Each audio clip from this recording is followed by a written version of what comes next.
Cumplir no es suficiente. Anticípate y aprende lo que revisa la autoridad. Conoce las 5 sanciones más comunes y cómo prevenirlas, con procesos claros y tecnología. En este webinar gratuito, de la mano del experto, el licenciado Alejandro Ponce, este miércoles 28 de enero a las 10 de la mañana.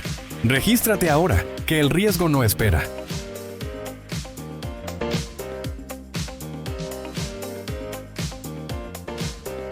Hola, buenos días nuevamente aquí. Gracias por acompañarnos en estos webinars que, pues bueno, vamos a empezar con el año 2026. Y pues este es el primer webinar del año que lleva por título las 5 sanciones más comunes en actividades vulnerables y cómo prevenirlas antes de que sea tarde. Creo que va a ser un tema bastante nutrido por el tema de la nueva reforma y las nuevas obligaciones, y sobre todo, pues prevenir un poco ahí el tema de las multas o sanciones que nos imparte la autoridad. Para estos temas, pues nos acompaña el licenciado Alejandro Ponce Rivera Chávez. Licenciado Alejandro, buenos días. Muchas gracias, Juan Carlos. Gracias y bueno, nuevamente buenos días a todos los que nos acompañan. Un gusto estar con ustedes en este primer webinar de Prevenet del año 2026. Y bueno, pues vamos a comentar este tema que, como bien menciona Juan Carlos, pues nos debe de servir para poder prevenir pues, sanciones a futuro, ¿no? Como incluso ya lo hemos platicado en otros webinars, el SAT es la autoridad que tiene facultades de supervisión para comprobar el cumplimiento de las obligaciones de la ley antilavado. Entonces, en estos actos de verificación que practica el SAT, el propósito que tiene es que si detecta incumplimientos, imponga las sanciones que proceden. Bueno, en el desarrollo de la plática vamos a ver algunos ejemplos de multas reales que ha impuesto el SAT. Entonces vamos a ver las sanciones más comunes en actividades vulnerables y cómo prevenirlas antes de que sea tarde, ¿no? Que eso es pues realmente lo importante. Bien, vamos a tocar ese tema y como ya se ha mencionado, al final vamos a ver las preguntas y respuestas que por favor vayan poniendo en el chat. Muy bien. Pues vamos a iniciar señalando algo que ya comentamos. En esta ley de prevención de lavado de dinero, se menciona que la Secretaría de Hacienda tiene la facultad de comprobar de oficio y en cualquier tiempo el cumplimiento de las obligaciones previstas en la Ley de Prevención de Lavado de Dinero. Esto lo va a hacer mediante la práctica de visitas de verificación o requerimientos de información, documentación, datos e imágenes a quienes realicen las actividades vulnerables. Aquí hubo una reforma bueno, hace 6 meses, en julio del 2025, se reformó la ley y se adicionó que la comprobación del cumplimiento de las obligaciones, además de que la autoridad lo pueda hacer a través de visitas de verificación, también lo puede hacer a través de requerimientos de información. Entonces, alguien que realiza actividades vulnerables en algún momento puede ser sujeto a una visita de verificación, puede en su domicilio recibir la visita por parte de las autoridades del SAT para que ahí en el domicilio se compruebe si el sujeto obligado ha dado cumplimiento a las obligaciones de la Ley de Prevención de Lavado de Dinero. Esto, bueno, es algo que ya el SAT ha estado practicando durante varios años. En 2017 empezaron las primeras visitas de verificación, 2016, 2017. Sin embargo, en ese entonces eran pocas las visitas que practicaba el SAT. Pasó el tiempo, fue preparando a su personal, fue teniendo más personas preparadas, capacitadas para practicar visitas de verificación, incluso con facultades delegadas a través de acuerdos publicados en el Diario Oficial de la Federación. Y llegó el año en el que empezó el SAT a practicar más visitas de verificación en más ciudades, en más estados, y en los últimos 3, 4 años hemos visto que el SAT ha tenido presencia y ha estado activa con estas visitas de verificación en todo el país y en todos los sectores de las actividades vulnerables. Bueno, sin embargo, también desde hace algunos años, en el 2020 más o menos, vimos que el SAT también estuvo practicando o notificando requerimientos de información con el propósito de comprobar el cumplimiento de las obligaciones. Es decir, de una manera similar a una visita de verificación, con la diferencia de que en el requerimiento la autoridad únicamente va a notificar el requerimiento, deja la notificación del requerimiento y se retira totalmente para que en el plazo que se señala en el requerimiento, que es de 10 días, el sujeto obligado recabe e integre la información que le es requerida y la entregue, la vaya a entregar a las oficinas de las autoridades del SAT. Entonces, la diferencia entre una visita de verificación y un requerimiento de información es que en la visita la autoridad va a estar en el domicilio practicando la verificación. La visita de verificación, bueno, puede durar los varios días dependiendo de toda la información, documentación que requieran los visitadores y que analicen para comprobar el cumplimiento. Entonces, dependiendo del número de operaciones, el número de expedientes que estén revisando, por ejemplo, si revisan no sé, a un sujeto obligado que lleva a cabo operaciones de venta de inmuebles y en el periodo que le están verificando únicamente vendió 7 inmuebles, eso significa que debe tener 7 expedientes de identificación, la documentación soporte de 7 operaciones y posiblemente la presentación de 7 avisos. Bueno, pues eso es lo que la autoridad va a verificar. A lo mejor en un día, máximo 2 días, le da tiempo a los verificadores de revisar esta información, esta documentación y concluir la visita de verificación. Pero si los visitadores están verificando, por ejemplo, una distribuidora de vehículos en donde se realizaron 500 operaciones en el año y están revisando todo un año, bueno, pues entonces para revisar 500 expedientes de identificación, 500 expedientes de documentación soporte, la presentación de posiblemente 200 avisos, 250 o 300 avisos, pues no es suficiente con 1 o 2 días. Seguramente van a necesitar estar practicando la visita de verificación 6, 7, 8 días tal vez. Y bueno, pues ese tiempo tendrá que durar la visita de verificación, desde luego, solo durante horas hábiles. Es decir, si llegaran en este momento los verificadores, a las 6 de la tarde tienen que cerrar parcialmente el acta de visita para que la visita continúe el día de mañana a partir de las 9, 10 de la mañana, a la hora que señalen los verificadores, concluir mañana parcialmente 6 de la tarde y reanudarse el viernes otra vez a las 9, 10 de la mañana. Entonces, así es como se debe desarrollar y ese es el tiempo que puede durar una visita de verificación, porque la visita es para realizar la comprobación del cumplimiento de las obligaciones en el domicilio del sujeto obligado. La visita de verificación no es como se ha manejado la mayoría de visitas de verificación, como si fuera únicamente una entrega de un requerimiento de información y en el cual una vez que los verificadores concluyen el acta de la visita en donde asientan que requirieron determinados documentos, determinada información, cierran totalmente el acta y se retiran.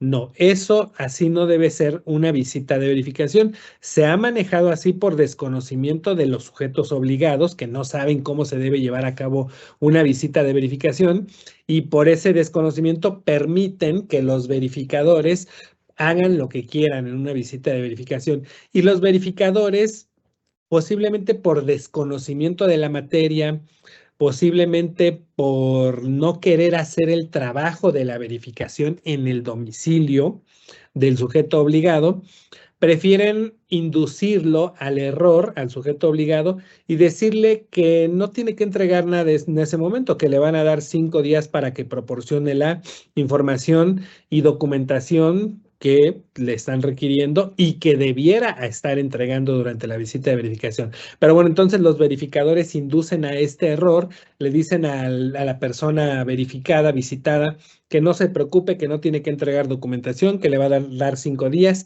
cierran el acta de visita, se retiran y entonces el sujeto visitado tiene 5 días para integrar la documentación y llevarla a las oficinas del SAT.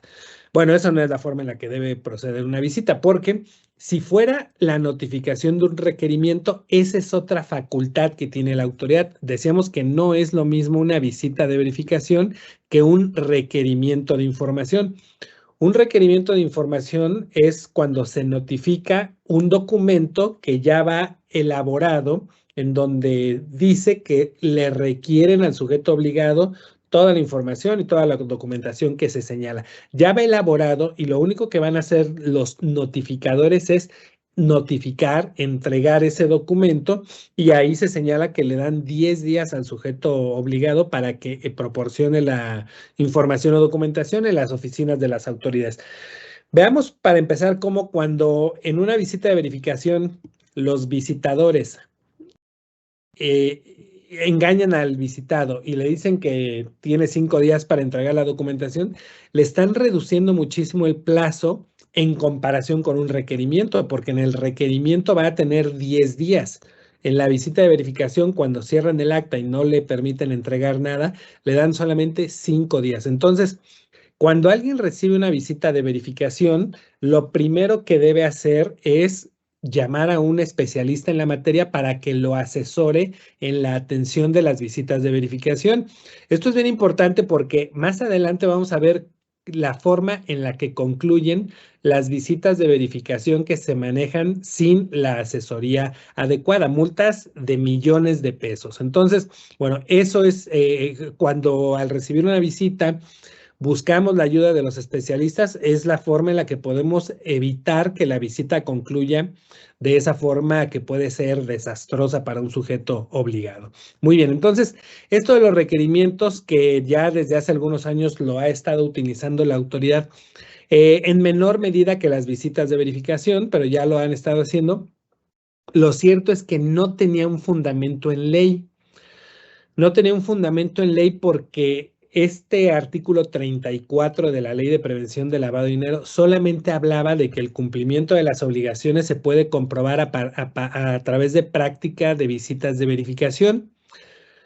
Fue apenas en la reforma de julio del 2025 cuando se adicionó que la autoridad también puede comprobar el cumplimiento de las obligaciones mediante la práctica de requerimientos de información.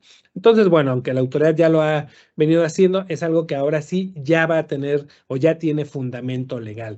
En cualquier momento puede llegar notificadores del SAT para entregar un requerimiento de información y documentación y nos van a dar 10 días para atenderlo. De igual forma, si en algún momento recibimos un requerimiento de información de ley antilavado, pues debemos contestarlo con la asesoría profesional adecuada para que lo hagamos con el objetivo de demostrar que sí cumplimos con nuestras obligaciones. Aquí, cuando la autoridad practica una visita de verificación, su propósito es comprobar si el sujeto obligado dio cumplimiento a sus obligaciones. Al hacer esa comprobación, podrá detectar que hay incumplimientos.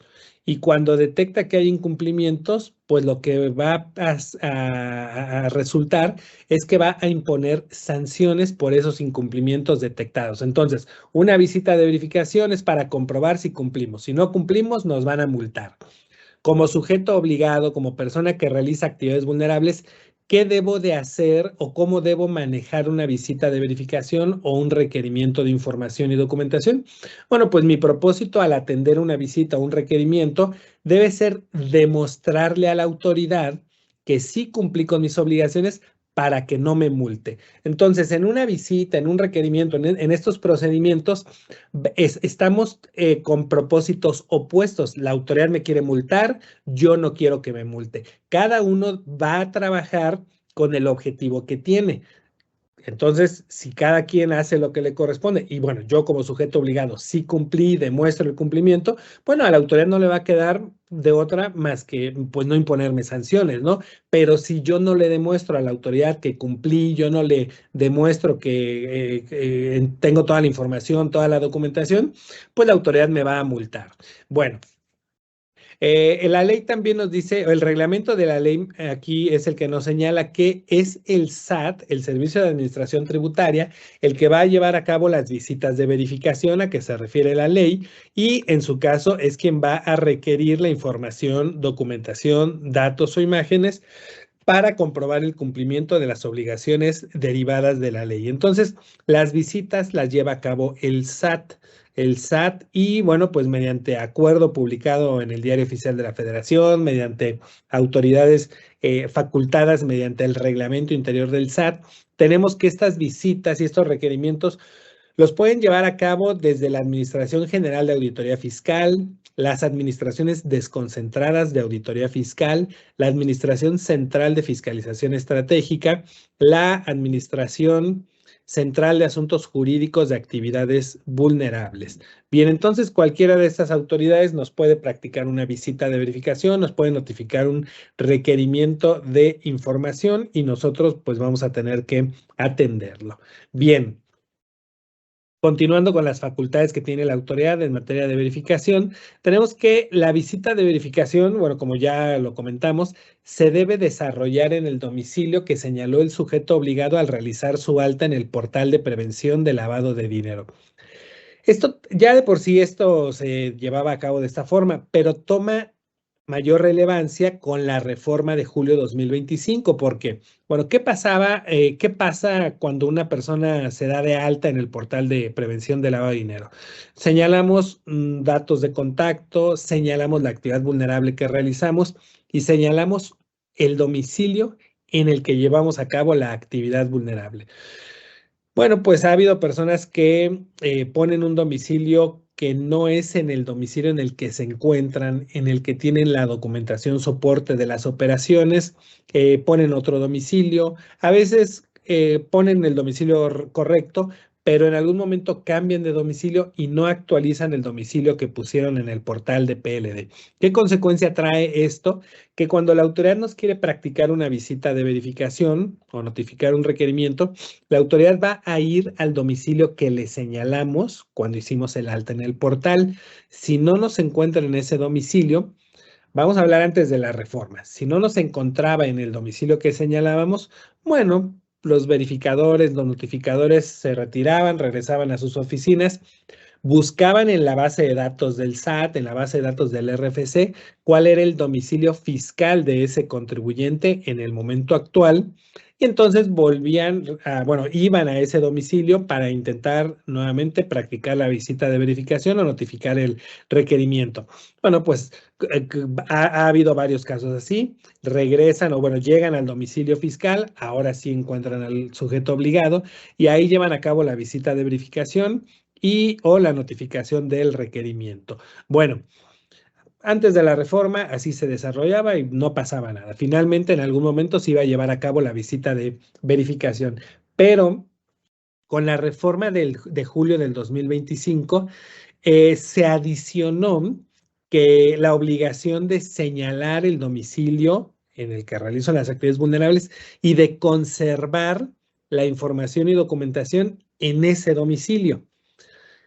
Esto significa que si después de la reforma de julio de 2025 en adelante la autoridad practica una visita de verificación, llega al domicilio que señalamos en el portal y no nos encuentra ahí, bueno, además de que nos va a buscar en el domicilio fiscal y todo, nos va a poder poner una multa porque no señalamos correctamente el domicilio.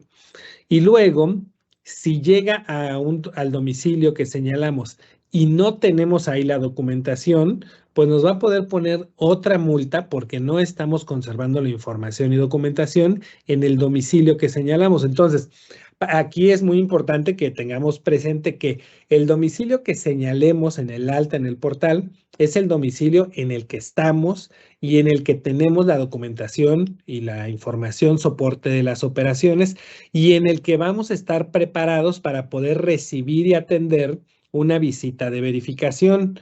Debemos tener ahí toda la información, la documentación, el archivo de las operaciones para que en el momento en el que la autoridad llegue a practicar una visita de verificación podamos atenderla.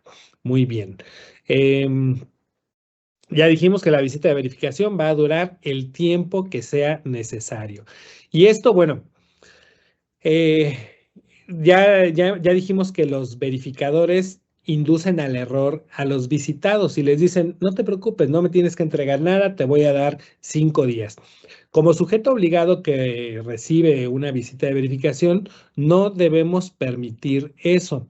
Debemos decirle a los verificadores que no. La visita, sí tengo la información y la documentación, la tengo disponible como la ley me lo pide. Por lo tanto, si tú en este momento me estás practicando una visita y me estás requiriendo los expedientes de las operaciones del 2021, yo aquí los tengo listos para entregártelos y se va a llevar a cabo la visita de verificación aquí. No tienes por qué irte, no tenemos por qué cerrar el acta de visita sin que te entregue yo toda la documentación que aquí tengo lista para entregarte. Vamos a practicar, bueno, practica la visita, yo te entrego la documentación, tú la revisas, tú compruebas que sí cumplí, lo asientas en el acta y vamos a hacer las cosas como deben ser, ¿no? Por eso es importante la asesoría especializada en la materia, porque, bueno, el sujeto obligado, pues no es experto en la atención de visitas de verificación. Es la primera vez que recibes una visita de verificación, obviamente no sabes cómo manejarla, pero debes de tener la asesoría de alguien que sí sepa manejar visitas de verificación, que te vaya apoyando, que te vaya asesorando, que te vaya acompañando, que te vaya guiando para que la visita se lleve a cabo en la forma en la que debe ser y en la que le conviene al sujeto obligado. Bueno, tenemos la otra facultad que es la de los requerimientos de información, que ya también señalamos que estos se van a notificar en el domicilio que señaló el sujeto obligado, domicilio que debe estar actualizado. Y aquí, bueno, pues lo único que va a hacer la autoridad es dejar la notificación del requerimiento. Ahí lo único que va a levantar es un acta de notificación, no un acta de visita. El acta de visita es otra cosa. El acta de visita tiene muchas hojas, es muy extensa. No, el acta de notificación es muy sencilla, en donde únicamente, bueno, la esencia es que dicen que te van a notificar un documento. Ya en el documento, en el requerimiento, ahí viene la lista de toda la información y documentación que la autoridad te está requiriendo y ahí va a decir que de acuerdo con el artículo 8 o 9 del reglamento de la ley, te van a conceder 10 días para integrar y entregar la documentación ante las oficinas de las autoridades. Y ahí te va a decir que incluso puedes pedir una prórroga de 5 días para entregar esa documentación. Bueno, entonces son cosas totalmente diferentes. Bien, entonces tenemos estas dos facultades para comprobar el cumplimiento de las obligaciones. Ahora, tanto en la visita como en el requerimiento de información, la autoridad lo que quiere es comprobar si hemos cumplido con nuestras obligaciones.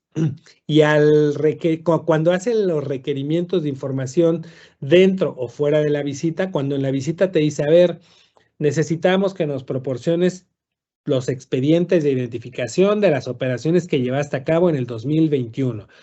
O cuando en el requerimiento te dice, requerimos que nos entregues los expedientes de identificación de las operaciones realizadas en el 2021. Bueno, ese requerimiento es para que la autoridad compruebe si dimos cumplimiento a la obligación de identificar al cliente o usuario con el que llevamos a cabo operaciones. Obligación prevista en el artículo 18, fracción primera. Bien. ¿Qué va a hacer el SAT? Va a verificar que los expedientes de identificación que le entreguemos tengan todos los datos y documentos que señalan los anexos de las reglas de carácter general. La ley, en el artículo 18, fracción primera, nos habla de la obligación de identificar al cliente y que debemos recabar y conservar copia de documentos que lo identifiquen. Y con la reforma de 2025 dice que esta identificación se debe realizar en los términos que señalen las reglas de carácter general. Bueno, ya desde antes las reglas de carácter general señalaban que para identificar a un cliente debemos integrar un expediente de identificación, un expediente único de identificación que se va a conformar con datos y documentos. Datos que debemos asentar y copias de documentos que debemos recabar e integrar en el expediente. Dependiendo del tipo de cliente que tengamos, habrá un anexo de las reglas que nos va a indicar cómo debemos integrar ese expediente. Si nuestro cliente es persona física nacional, bueno, vamos a integrar el expediente conforme lo indique el anexo 3 de las reglas. Si nuestro cliente es persona moral nacional, vamos a integrar el expediente conforme lo indica el anexo 4 de las reglas.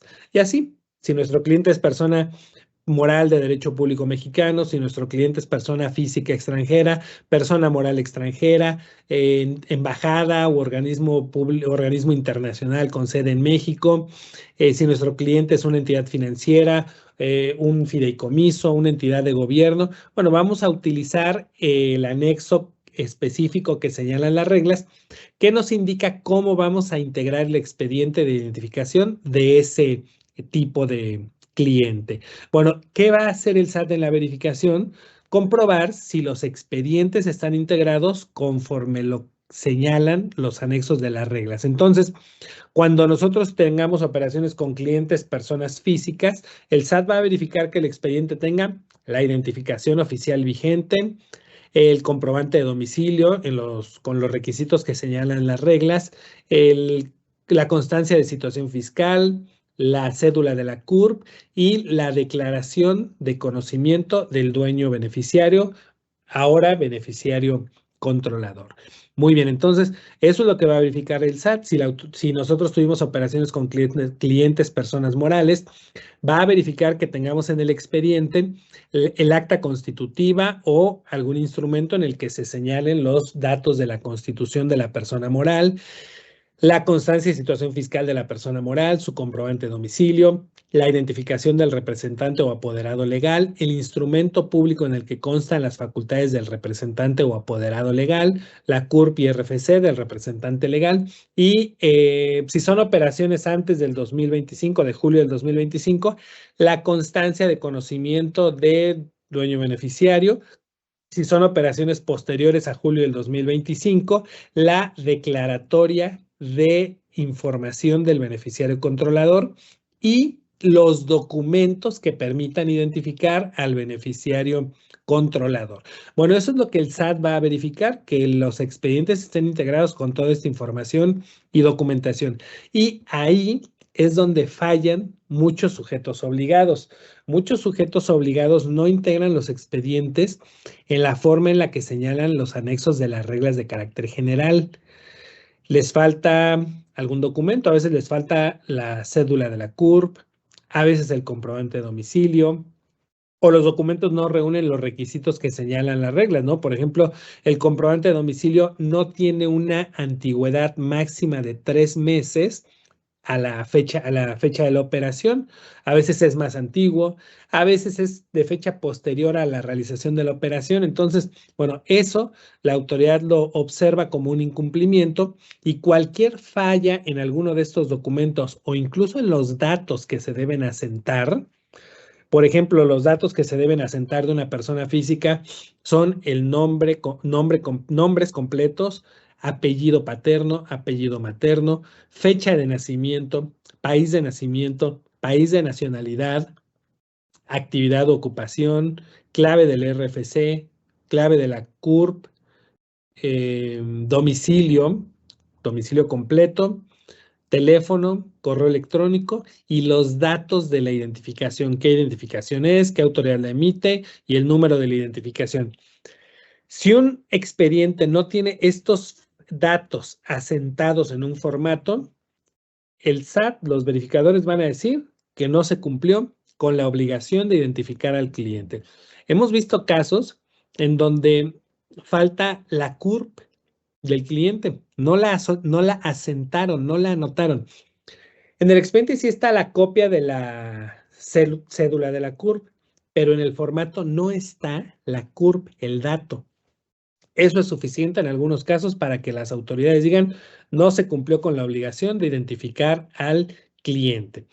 La autoridad y la ley nos exige perfección en el cumplimiento de estas obligaciones. Entonces, cualquier mínimo detalle, cualquier mínimo error que tengamos, va a dar lugar a que la autoridad diga que no cumplimos con esa obligación. Por eso, debemos ser muy cuidadosos en el cumplimiento. Por eso, los sujetos obligados deben tener, dependiendo del número de operaciones que realicen, pero deben tener al personal necesario en las áreas de cumplimiento de PLD para evitar este tipo de situaciones. Bueno, otra obligación que debemos de cumplir es la de solicitarle al cliente información acerca del conocimiento de la existencia de un dueño beneficiario o de un beneficiario controlador. Esto hasta antes de la reforma de julio de 2025. Después de la reforma, la obligación para cuando tenemos un cliente persona física es solicitar la información acerca del conocimiento de la existencia de un beneficiario controlador. Pero si tenemos como cliente a una persona moral, a un fideicomiso o a cualquier otra figura jurídica, la obligación consiste en recabar documentos que permitan identificar al beneficiario controlador. Entonces, de julio de 2025 en adelante, yo ya no le voy a preguntar al cliente, persona moral, fideicomiso y otra figura jurídica, si tiene conocimiento de la existencia de su beneficiario controlador. No. Le tengo que decir, dime quién o quiénes son tus beneficiarios controladores y proporcióname documentos para identificarlos. ¿Qué documentos? Identificación, comprobante de domicilio, CURP y RFC. Muy bien, entonces, cuando la autoridad en una visita, en un requerimiento, compruebe el cumplimiento de esta obligación, pues va a verificar que efectivamente le hayamos solicitado al cliente usuario información acerca del conocimiento de la existencia del dueño beneficiario, del beneficiario controlador, y si son operaciones de julio de 2025 en adelante, lo que va a verificar la autoridad es que si el cliente es persona moral o fideicomiso, se haya identificado al beneficiario controlador. No que le hayamos preguntado si tiene conocimiento, no, que lo hayamos identificado. Muy bien, entonces esto también en muchas ocasiones es una obligación que no se cumple, que no se demuestra haber cumplido, y también esto da lugar a que haya muchas multas. Y la verdad es que son obligaciones bastante sencillas, pero que por falta de capacitación, por no tener los procedimientos adecuados implementados, pues no lo hacemos y al rato el SAT nos sanciona.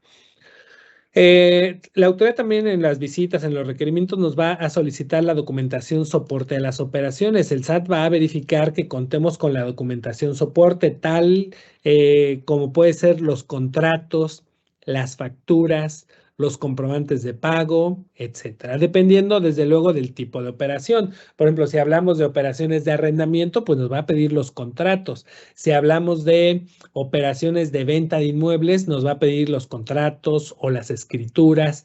Si hablamos de operaciones de comercialización de joyas, relojes, ese tipo de productos, bueno, la autoridad nos va a pedir las facturas. En una venta de joyería no va a haber contrato, pero sí hay una factura que respalda esa operación y eso es lo que nos va a pedir. Entonces, dependiendo del tipo de operación, la autoridad nos va a pedir la documentación soporte que acredite, que ampare esa operación y bueno, pues eso debemos proporcionarlo.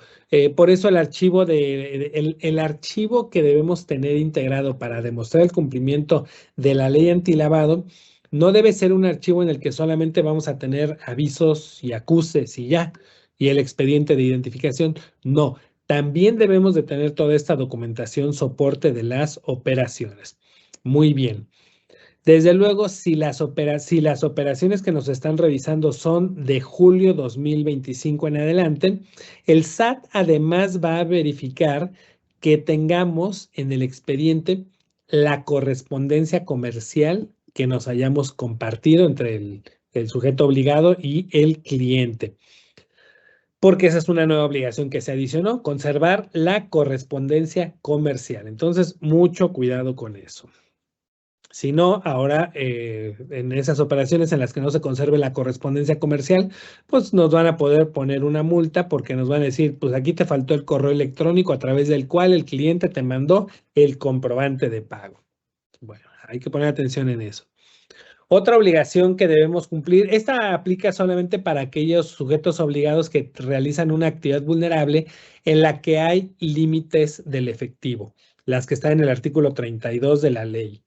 Aquí el SAT nos va a solicitar los comprobantes de pago para verificar que se hayan emitido los comprobantes, documentos, garantías, facturas, etcétera, que amparen la operación, tal como lo indica el artículo 33, y que también tengamos los comprobantes de pago.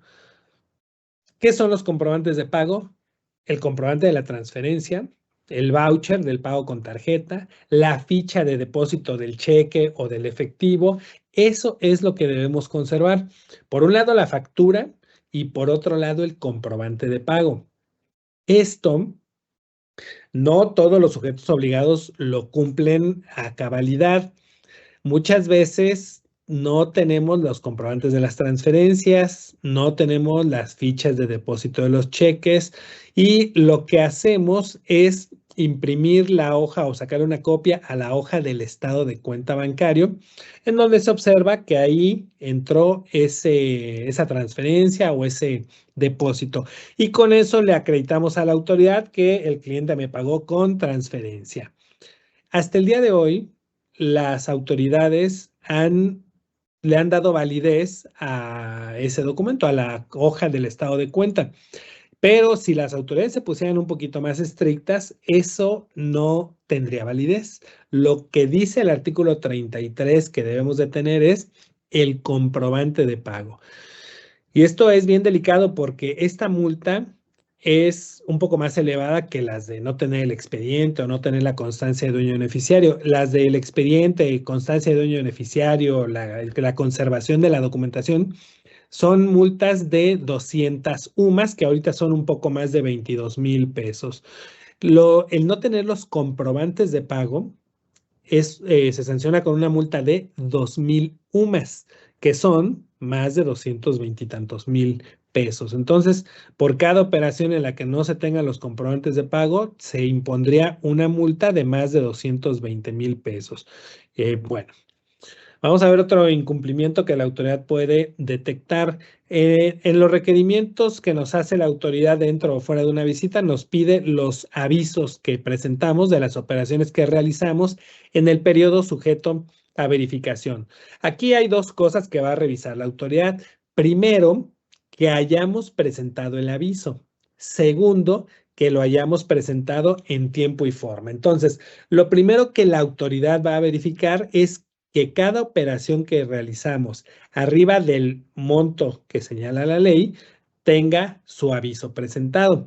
Y para esto, pues nos va a pedir el aviso, el acuse, el detalle y la documentación soporte, la factura, los comprobantes de pago, etcétera, porque la información que pusimos en el aviso tiene soporte en el comprobante, en la factura, en el contrato, en la escritura, en esa documentación que debimos también entregar cuando nos la requirieron. Entonces, lo primero es que la autoridad va a verificar que hayamos presentado los avisos. Si no presentamos los avisos, la multa, esta es de las multas más altas, la multa es de 10,000 UMAS, que actualmente son 1,131,400 pesos, pero que a partir de febrero va a aumentar porque el valor de la UMA se actualiza en febrero.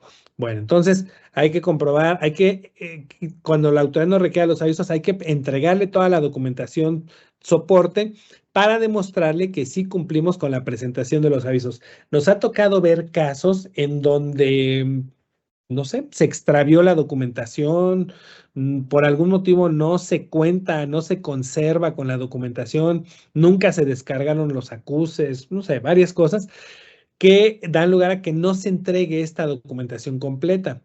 Y la autoridad lo que hace es señalar que no se demostró que se haya presentado el aviso.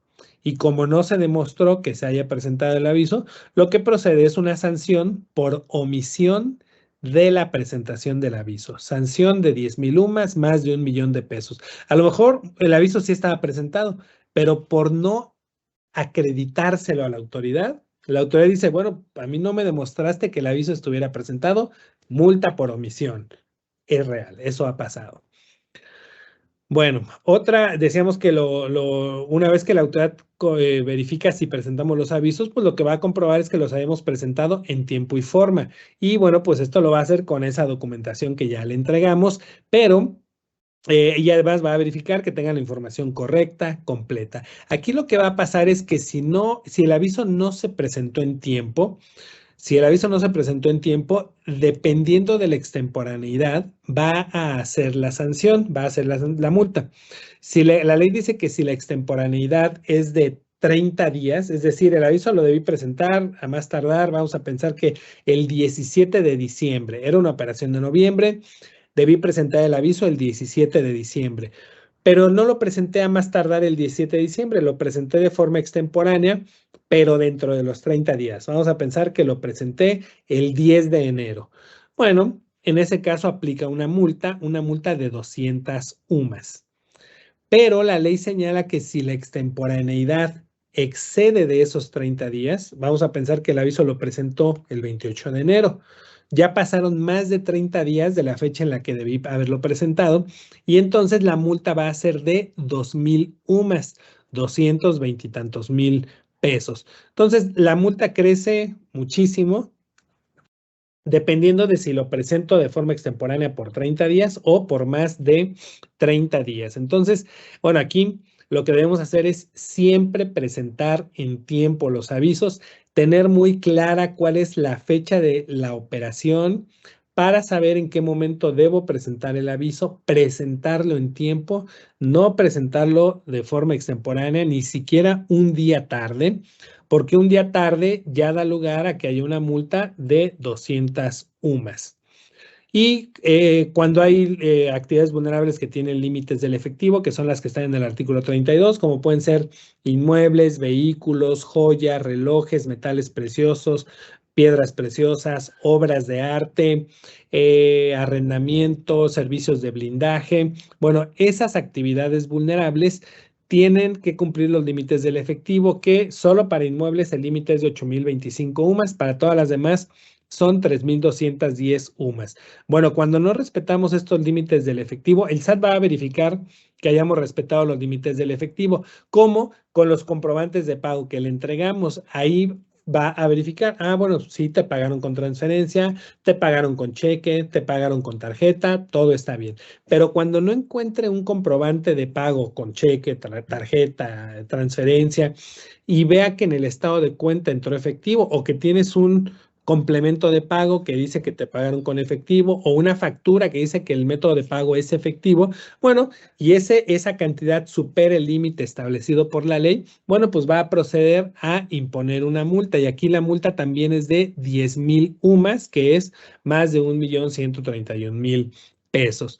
Muy bien, entonces estas son las infracciones que la autoridad puede detectar en una visita de verificación. Vamos a ver ahora unos ejemplos de multas reales. Estos casos, aquí vamos a mencionar 3 solamente, ¿no? Estas multas son reales, son de oficios en donde el SAT impuso multas. Aquí tenemos esta imagen, es, bueno, la extrajimos del oficio de imposición de multas y aquí, bueno, nosotros hacemos el resumen o el señalar cuántas multas fueron, por cuál motivo y el monto de esas multas. Aquí nada más quiero aclarar que estas multas o estas multas fueron determinadas en visitas de verificación en las que el sujeto obligado, la persona visitada, no contó con asesoría.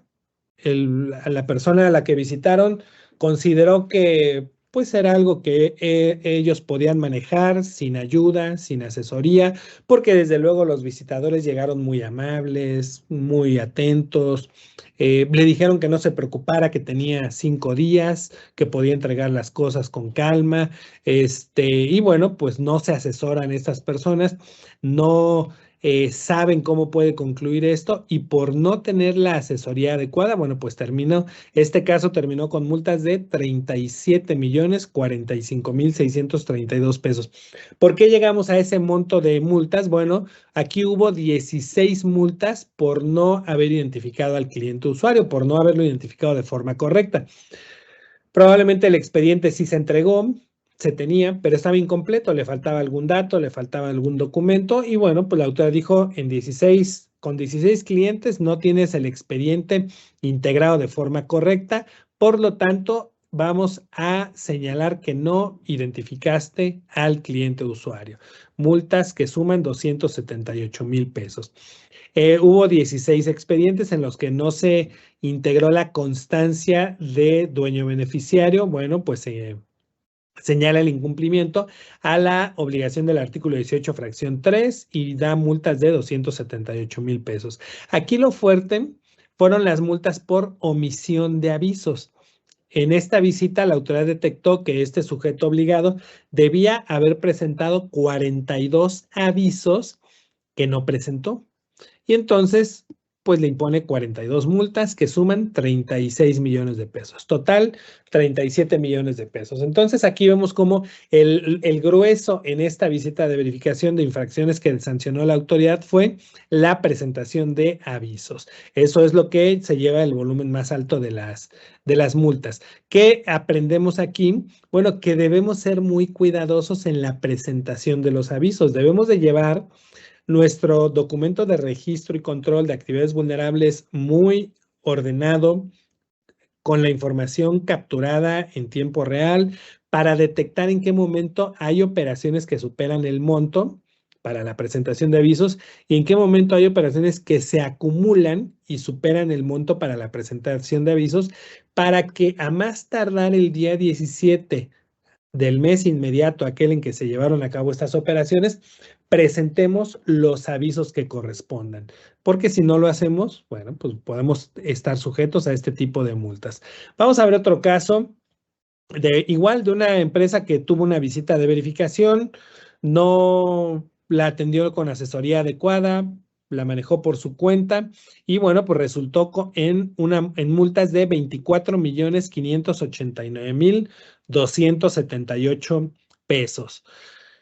Aquí fue porque le pusieron 154 multas por no haber identificado correctamente al cliente o usuario. Igual, el sujeto obligado tenía algunos datos, algunos documentos del cliente, pero los expedientes no reunían los requisitos del anexo 3, del anexo 4 de las reglas de carácter general.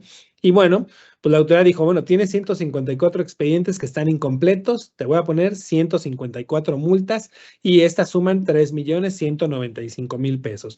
Luego, la autoridad, al revisar la información, detectó que hubo 474 operaciones en las que no se le solicitó al cliente información sobre su actividad de ocupación, habiendo una relación de negocios en esas operaciones. Entonces, no se cumplió con la obligación del artículo 18, fracción 2, y aquí las multas son de 9,834,000 pesos. Luego, hubo 474 operaciones en las que no se solicitó información sobre el conocimiento de la existencia del dueño beneficiario. Entonces, la autoridad impuso 474 multas por incumplimiento del artículo 18, fracción 3, y esto suma multas de 9,834,000 pesos. También aquí se detectó que los avisos no se presentaron en tiempo. Fueron 73 avisos que se presentaron de forma extemporánea y la autoridad, bueno, impuso estas 73 multas que suman 1,514,000 pesos. Bueno, aquí ya lo de menos fueron otras 10 multas que le pusieron al sujeto obligado porque no conservó la información, porque no tenía el documento de registro y control, porque no conservó las constancias. Bueno, ya multas que en comparación con las demás son realmente insignificantes, 210,000 pesos. Todo esto dio una suma de 24,589,000 pesos. ¿Qué debemos hacer entonces para evitar estas situaciones? Bueno, ya dijimos que hay que integrar correctamente los expedientes de identificación, pero además, si establecemos relación de negocios con nuestros clientes en términos de lo que dice el artículo 3 de la Ley de Prevención del Lavado de Dinero, es decir, cuando en virtud de un contrato celebramos operaciones que perduran en el tiempo, que no se extinguen con su sola ejecución, bueno, pues en ese caso debemos de tener información sobre la actividad de ocupación del cliente basada en su constancia de situación fiscal. Si yo establezco relación de negocios con mis clientes y no tengo su constancia de situación fiscal, voy a incumplir con esta obligación y me van a poner una multa por cada cliente, por cada operación en la que establecí relación de negocios y no tengo este documento. Luego pues debemos de preguntar a todos los clientes sobre la existencia del dueño beneficiario o del beneficiario controlador. Y aquí, bien importante, esto es por operación. Por operación. Aquí fueron 474 multas porque fueron 474 operaciones en las que no se le pidió esta información al cliente. Entonces, si yo tengo un cliente con el que tengo varias operaciones, cada vez que tengo una operación, le debo preguntar sobre el conocimiento del dueño beneficiario o ahora se llama beneficiario controlador. Muy bien. Y bueno, si tenemos avisos que presentar, ya también lo dijimos, hay que presentarlos en tiempo para que no se nos impongan estas multas. Y aquí tenemos un último caso en donde las multas fueron de 21,889,398 pesos. Aquí, ¿cuáles son las infracciones que más se sancionaron? Bueno, avisos omitidos. Tenemos que hubo 25 avisos que no se presentaron. Por eso hay multas de 21,720,000 pesos.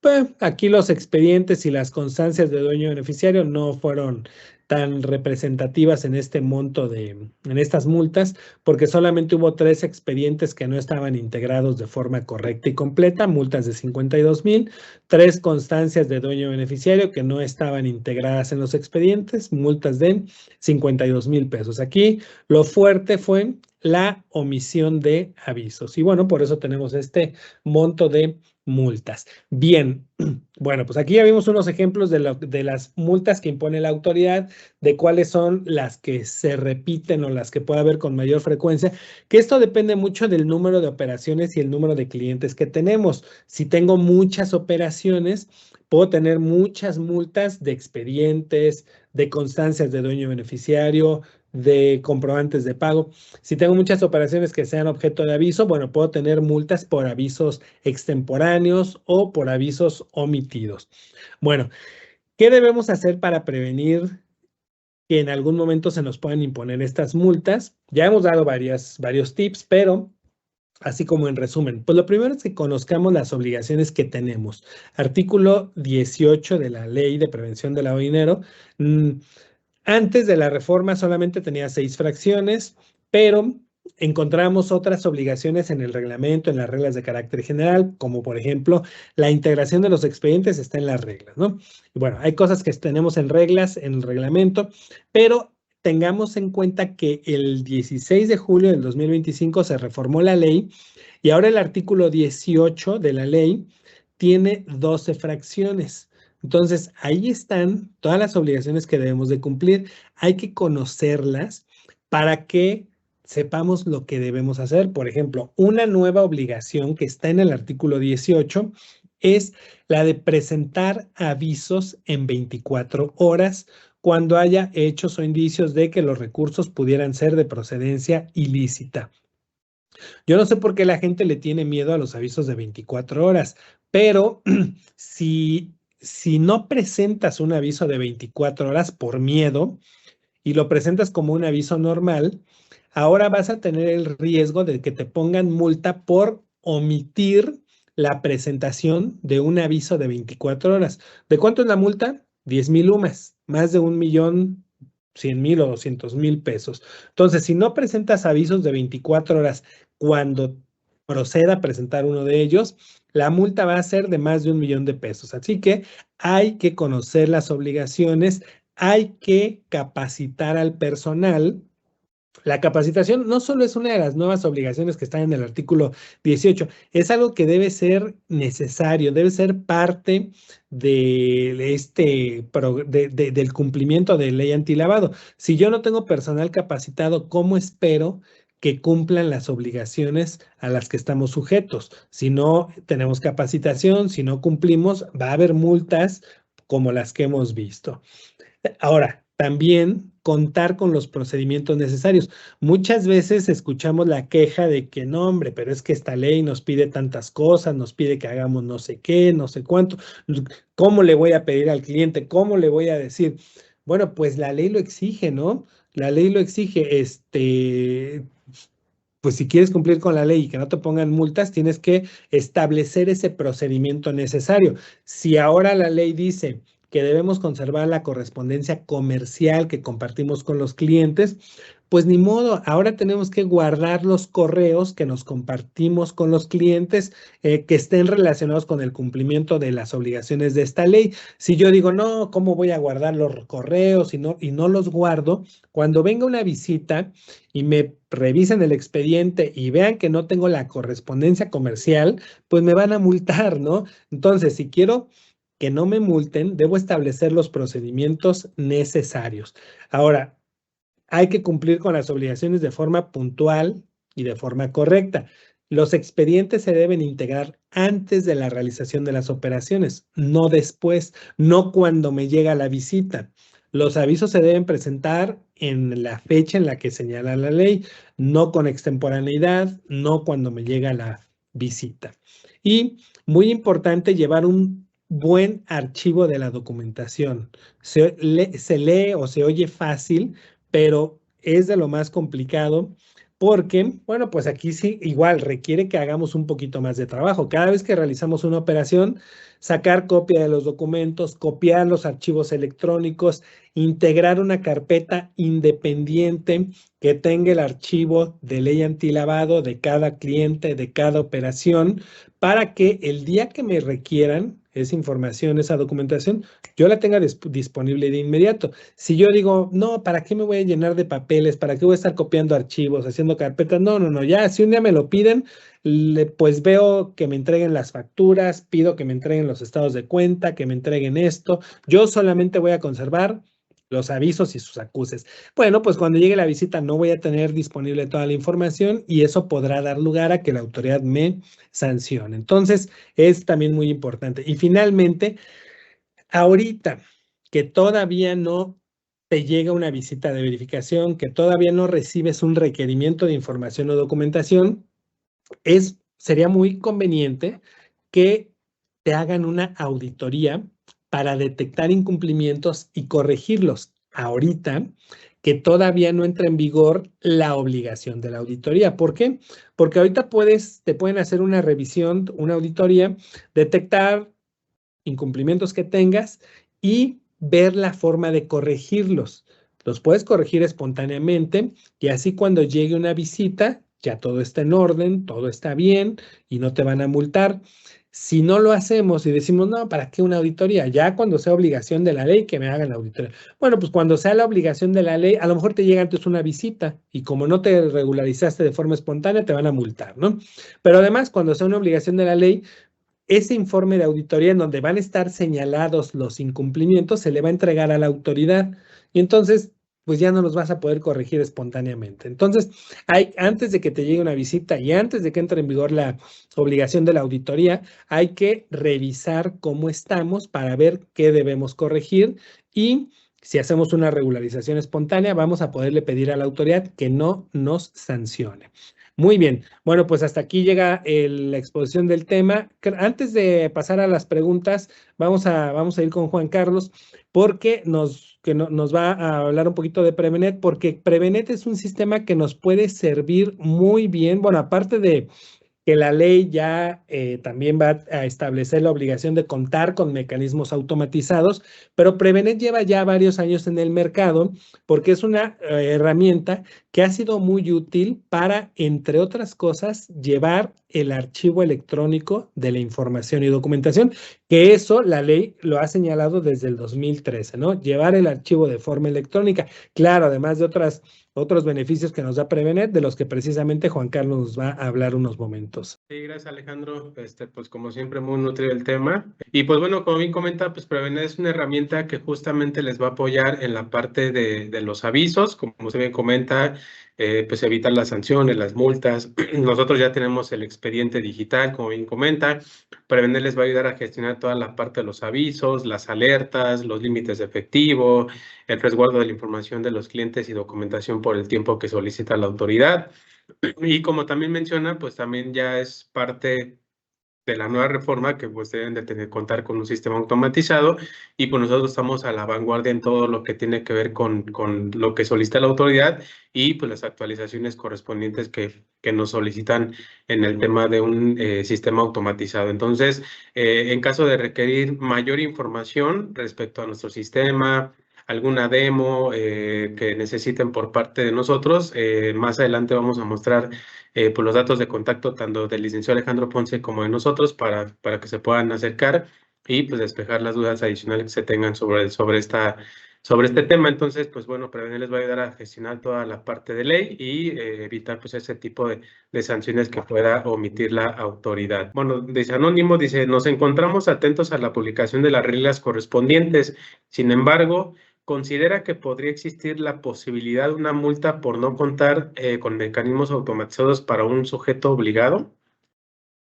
Bueno, las obligaciones del artículo 18 de la fracción 7 a la fracción 11, entre las que está la obligación de contar con un mecanismo automatizado, van a entrar en vigor hasta que se modifiquen las reglas de carácter general y en los plazos que las reglas de carácter general señalen, ¿no?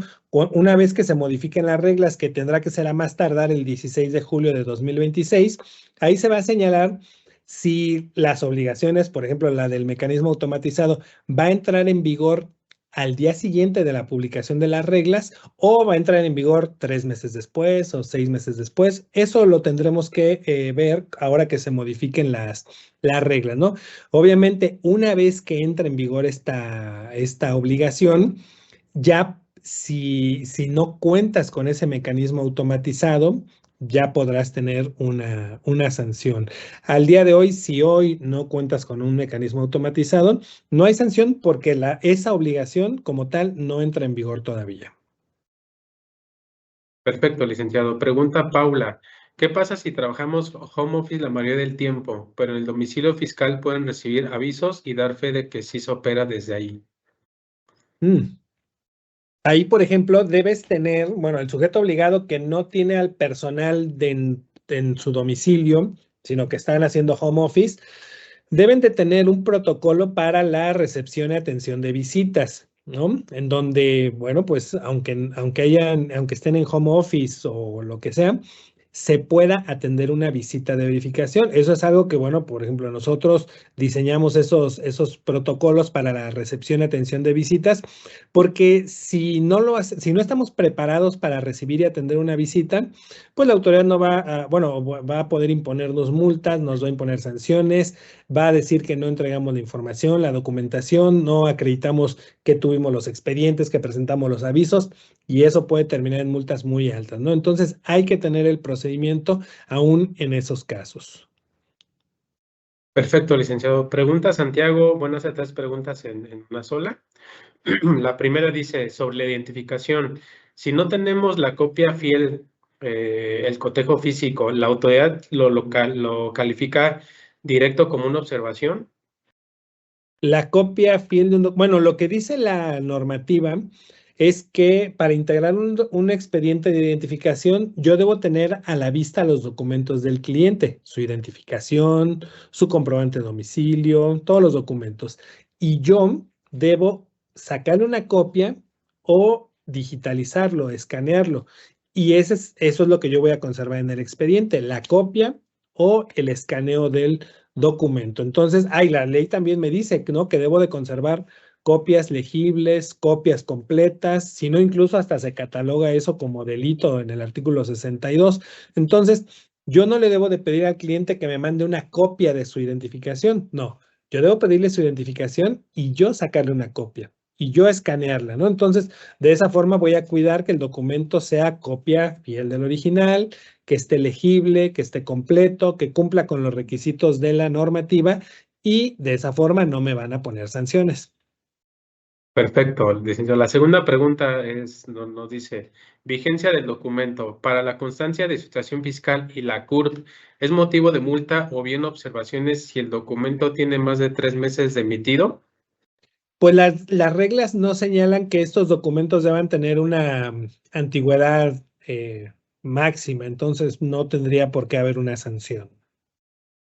Ok, y la última pregunta la misma persona dice, discrepancia en el domicilio. Si el cliente me da una constancia de situación fiscal con con una dirección, pero su factura sale con otra, ¿puede ser motivo de igual manera para la autoridad de lo catalogue como observación? Aquí lo que la autoridad va a revisar es que nosotros hayamos integrado el expediente de identificación de forma correcta, ¿no?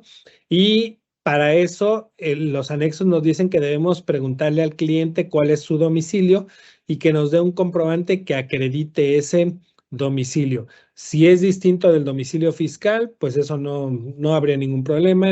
Tiene que ser el documento que nos manifieste el cliente y un comprobante que acredite ese domicilio. Ahora, si la factura se emitió con un domicilio distinto, bueno, pues esa ya será una infracción de carácter fiscal, pero no una infracción de la Ley de Prevención de Lavado de Dinero. Quiero nada más complementar una de las preguntas anteriores que nos hicieron sobre qué hacer si no hay nadie en el domicilio. Bueno, pues eso, a ver, decíamos que debe haber un protocolo que debemos de establecer y de seguir para poder estar preparados para recibir y atender una visita de verificación, pero pues algo bien importante es que siempre debe haber en el domicilio una persona que pueda recibir y atender la visita de verificación.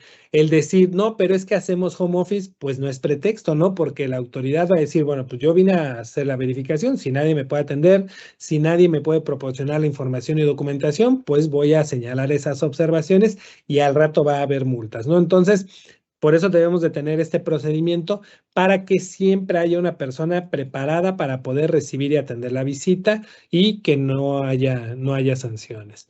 Muy bien. Perfecto, licenciado. Pregunta Paula, ¿el expediente debe ser físico o contenerlo de forma digital es suficiente? La ley nos da la opción de conservarlo de forma física o de forma electrónica, entonces podemos usar la vía que más nos convenga, pero siempre es recomendable, bueno, yo creo que más que recomendable, es necesario que si tenemos una visita de verificación, la documentación la entreguemos de forma física. Es decir, si yo llevo el archivo de forma electrónica, imprimo los documentos y se los entrego a los verificadores para que ellos, en ese momento que están llevando a cabo la visita, hagan la verificación de la documentación.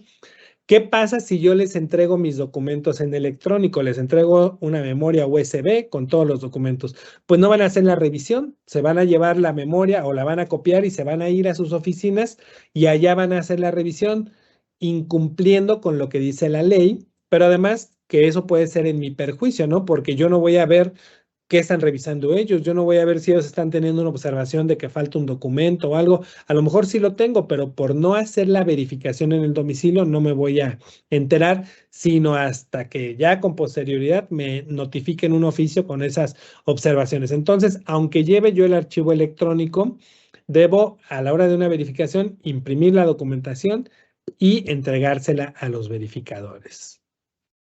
Perfecto, licenciado. Pregunta nuevamente Santiago. Hay apps bancarias que al generar el comprobante no incluye la fecha. ¿Ese documento sigue siendo válido para soporte de PLD o es observación segura por falta de elementos de rastreabilidad? Bueno, ahí en un caso así sí podrías complementar ese comprobante con la hoja del estado de cuenta en donde se refleje ese movimiento. Ok, y complementando esa comenta, dice, nos llegan transferencias donde el nombre de quien paga no coincide con el cliente registrado. En estos casos, ¿el protocolo nos obliga a disparar una alerta por operación de terceros? Sí, si el que paga es una persona, bueno, tienes que seguir hacer un análisis, pero si la persona que paga es un tercero sin relación aparente con el cliente, ese es un indicador de riesgo y el aviso de esa operación se tendría que presentar en 24 horas. Ok, pregunta Ana, licenciado. Si un inquilino me paga renta cada mes, ¿necesito tener su constancia de situación fiscal vigente? Bueno, ya mencionamos que las reglas no te señalan que la constancia y situación fiscal deba tener una antigüedad máxima o mínima, ¿no? Entonces no sería necesario, a menos que en algún momento tu cliente cambie de domicilio fiscal, pues yo creo que sería lo que podría motivar que tengas que actualizar ese documento. Mientras no haya alguna modificación, no es necesario. Perfecto, licenciado. Pregunta Salvador. En el supuesto de tener presentado avisos a partir de la reforma de julio sin haber identificado dentro de la plantilla de Excel al beneficiario controlador, pero sí contar con la declaración y documentación del mismo, ¿qué se recomienda hacer con ese aviso? ¿Volver a presentarlo aún o cuando cause multa por doble exponencialidad o dejarlo así como lo mandamos? Bueno, ahí tendremos que analizar cuántos avisos son los que tienes en ese supuesto para hacer una cuantificación del riesgo que tienes, ¿no? Pues ya podríamos ver, oye, pues te podrían multar con, no sé, 150,000 pesos o con 1,800,000 pesos. Entonces, dependiendo de eso, ya se pueden tomar decisiones de qué es lo que más conviene hacer. Perfecto. Pregunta Daniel Salgado. ¿Existe sanción por emitir facturas con RFC genérico en casos donde el cliente sí cuenta con RFC propio? El Código Fiscal dice que que para emitir un CFDI debemos poner el RFC del cliente y los datos fiscales del cliente, ¿no? Pero si el cliente no nos proporciona su RFC, sus datos fiscales, entonces podemos emitir o debemos emitir el CFDI con RFC genérico. Entonces, bueno, pues eso es lo que dice el Código Fiscal. No debería haber problema. Perfecto, licenciado. Pregunta Denise. ¿Qué pasa si el representante legal no acepta su cargo en el portal PLD? ¿Hay alguna sanción? Al día de hoy no hay sanción por el hecho de que el encargado de cumplimiento no acepte la designación en el portal. Sin embargo, hay administraciones del SAT que llegan a imponer sanción porque dicen que lo que sancionan es que, por ejemplo, te requirieron la designación y la aceptación del encargado de cumplimiento y no la proporcionaste porque no había aceptado la designación. Entonces, lo que te sancionan es no haber atendido el requerimiento de la autoridad. Entonces, mejor hay que aceptar la designación, tener todo en orden para poder atender los requerimientos de la autoridad. Dice, no tiene datos, dice, el software de Prevenir está adecuado para cada actividad vulnerable. ¿Cómo me puede servir para juegos con apuestas? Entonces, vamos a poner más al rato los datos para que se pueda comunicar y con mucho gusto le damos por la atención. Y Sebastián también comenta, Prevenir se puede contratar de manera personal para declarar las compras. Eso también, si gusta, Sebastián, nos puedes escribir y con mucho gusto te asesoramos. Pregunta Rosalía, licenciado. En el caso de la integración del expediente, si se tiene relación de negocios con el cliente ya de varios años y no tengo la correspondencia comercial de cuando se inició la relación de negocios, ¿qué otro documento puedo integrar al expediente? Bueno, la correspondencia comercial se debe conservar a partir del 17 de julio de 2025, ¿no? Que es cuando entró en vigor esta modificación al artículo 18, fracción cuarta. Antes del 16 de julio del 2025, no es necesario que hayas conservado toda la correspondencia comercial. Lo que sí debes tener es la documentación soporte de la operación, contratos, si existiera, facturas y bueno, toda la documentación que tenga el respaldo de la información que pusiste en los avisos que presentaste. Perfecto, licenciado. Pregunta Rogelio, cuando se llevan a cabo operaciones de desarrollo inmobiliario y compraventa de inmuebles por medio de fideicomisos, ¿cada una de las partes es quien reporta la cantidad que recibió? Aquí hubo una reforma en el tema de las actividades vulnerables que se llevan a cabo a través de fideicomisos. Los obligados a partir del 17 de julio de 2025 son los fideicomitentes, ¿no? Que son quienes a través del fideicomiso llevan a cabo la actividad vulnerable. Nada más que tenemos que esperar a que se modifiquen las reglas para que los fideicomitentes puedan dar cumplimiento a sus obligaciones. Perfecto. Y creo que la última pregunta, licenciado, pregunta Ulises. Entonces, ¿el encargado de cumplimiento debe de tener poder de la empresa en caso de que sea un ejecutivo o necesito forzosamente algún poder? No, no se necesita poder porque el artículo 20 de la ley dice que lo único que basta es la designación que se haga en el portal de prevención de lavado de dinero. Y es que lo cierto es que para las actividades que debe desempeñar un encargado de cumplimiento no necesita tener ningún poder porque todas son actividades hacia el interior de la entidad, no son hacia el exterior. Perfecto, licenciado. Y pues en pantalla están viendo, del lado derecho de su pantalla están viendo los datos de Prevenet por si requieren alguna información adicional, requieren alguna demo o solicitan información de alguna de las actividades que tenemos nosotros para el tema de la generación de los avisos. Pues bueno, con mucho gusto ahí están los datos de contacto para que se puedan comunicar y se les va a dar la atención correspondiente a cada una de sus solicitudes. Y del lado izquierdo, pues están los datos del licenciado Alejandro Ponce Ribé Chávez, reconocido abogado a nivel nacional en temas especialmente de prevención de lavado de dinero.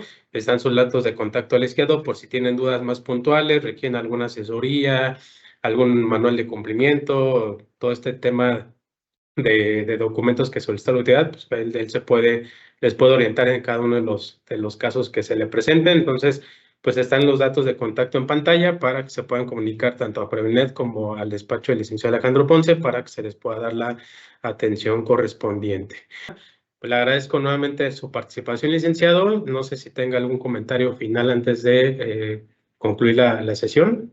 Muchas gracias, Juan Carlos. Gracias a todos los que se conectaron y bueno, pues invitarlos a que nos acompañen en los siguientes webinars que vamos a tener y estamos a la orden para lo que requieran. Gracias.